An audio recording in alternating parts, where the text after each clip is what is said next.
Hello, ladies and gentlemen.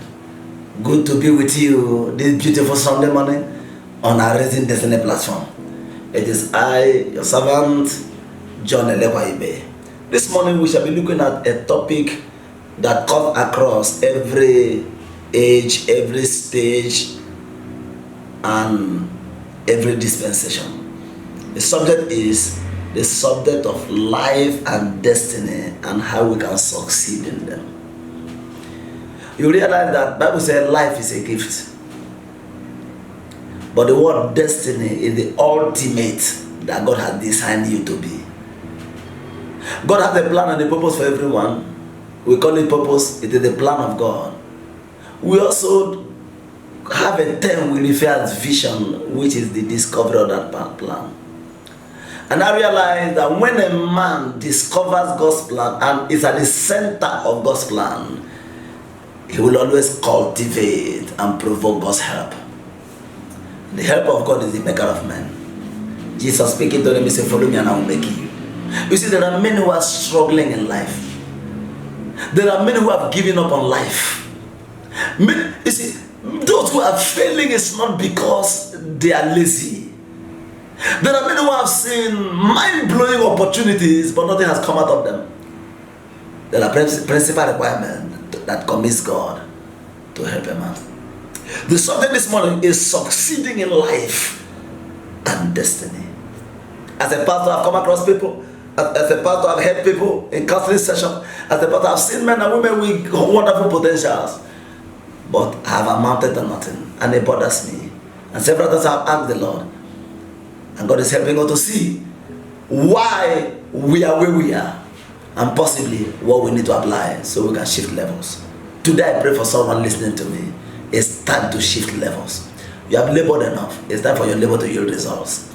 You have suffered enough. It's time for God to show forth in your life. It's time to arise out of darkness and become exactly what God has ordained you to be. I pray for that family.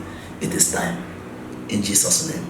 Now in Joshua chapter 1 and verse number 8, the Bible eloquently stated, God giving Joshua, you see, the secret of eventual success.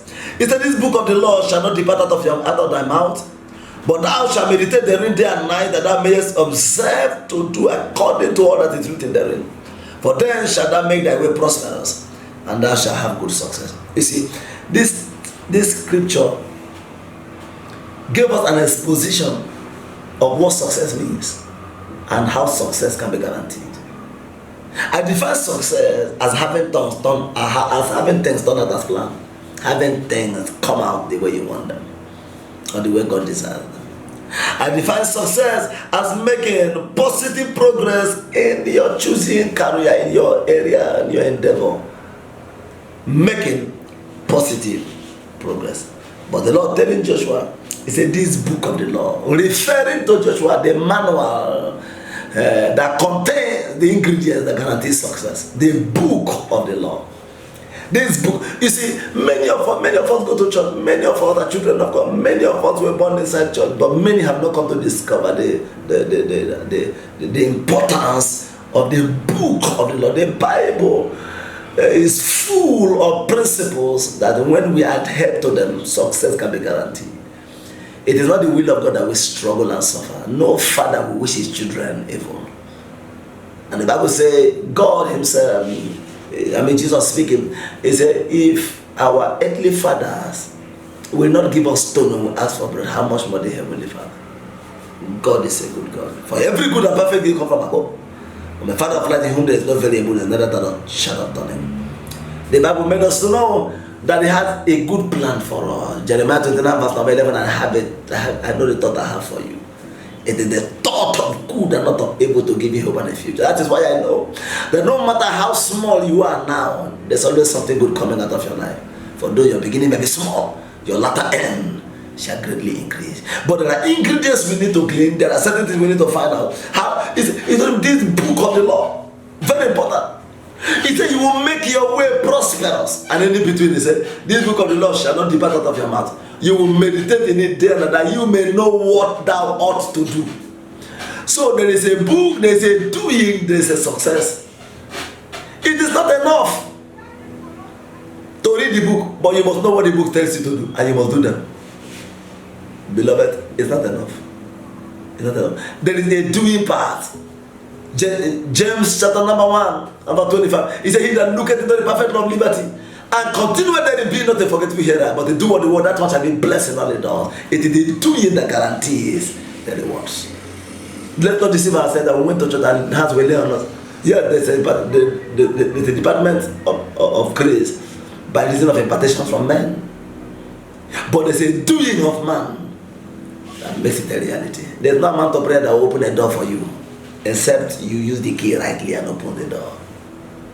If the key is in your hands, you can open the door. So, success is making appreciable progress in the direction that God has used it for you. The opposite of it is failure. The question is, why do people fail? Certain reasons can be adduced. Number one is disconnection from source.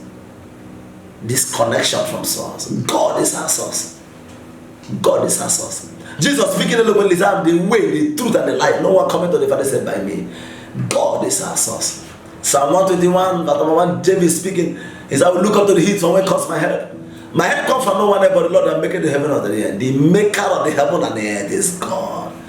Disconnection from God will bring a man to stagnation and helplessness. He is our helper. No matter your skill, no matter your degree, realize that the God factor is the winning factor.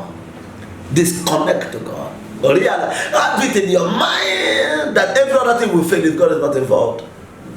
Number two is incompetence, inability to be at your best at your work and in your choosing career. See, people pay for what you know or what you can do. Nobody wastes his money. You are not competent. You are not skillful. First Chronicles chapter 15 verse 22. It said Chenaniah was made the head and he became the instructor because he was skillful. You remember the life of David? In 1 Samuel chapter 16 verse 18, Saul was looking for a man to play for him. He sent his servants and they found a man, the son of Jesse called David, who was skillfully playing, who was a prudent man. They gave qualifications and he said, bring him. And they brought him. And in 1 Samuel chapter 18 verse 5, he said David went wherever Saul sent him and he behaved himself wisely and Saul sent him. Eventually David became a king. Why? Skill brought him into the palace, and from there he learned the rudiments of the palace to become a king. Key skill. Many have undermined skill. They have prayed so much. Undermined skill, one of the greatest things that God has given me is prayers. But prayers cannot replace learning. It cannot replace skill. Incompetence has denied men of eventual success. Number three is lack of experience. Now the demand is connect with people of experience. Have a mentor. Have somebody who can look up to. Paul said, follow me as I follow Christ. 1 Corinthians 11 verse 1. Follow me. There are people. Wherever you are going, people have gone there. Find people who are in that same choosing field, who have gone ahead, and learn from them. And then number four is lack of exposure. Sometimes they come by traveling, looking at people, learning from people, reading. Lack of being exposed. There are many who are stagnated, not by devils, not by witches, but exposure. They are not exposed. You make hair, you don't know how it is done around the world, you don't know how best it is done in GRA, you are just in a local place, you are just in one corner, and you don't know how best you can do it to attract people. Be exposed.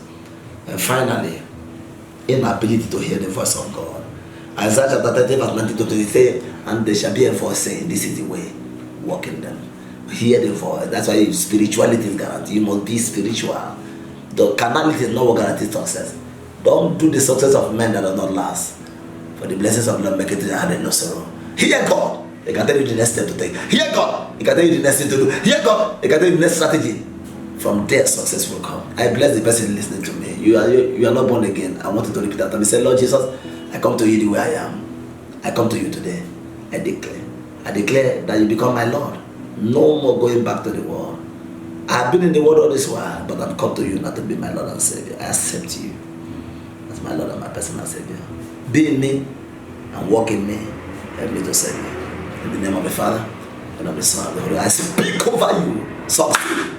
In Jesus' name. See you next week. Same time, same station, same pastor. God bless you.